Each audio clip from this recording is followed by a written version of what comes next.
My name's Flora Stoneman. I'm the finishing supervisor, but I also head the scenic art team. Projects reach the finishing and scenic art department probably towards the very end, if not the very end. We're often the last in the process.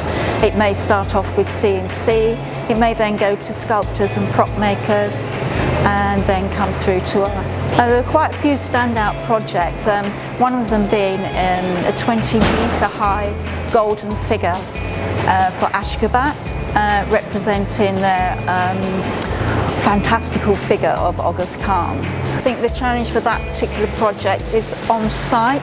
It's such a big project, it's an arena scale project, that they're quite often working in extremes of heat. That can be very challenging for the team out there. I mean, sometimes we'll get very small jobs in, like the Doll's House for Dulux. That's everything on a much smaller scale, like a 1:12 scale. So you still have to have a very beautiful flat finish.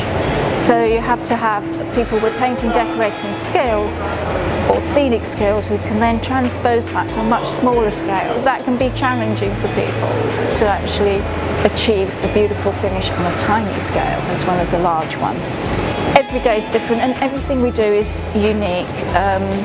We're not a factory, we're not producing chocolates off a conveyor belt. So everything is a challenge, and that's what makes it really interesting, is finding new products and new ways of doing things, using new skills, developing new skills.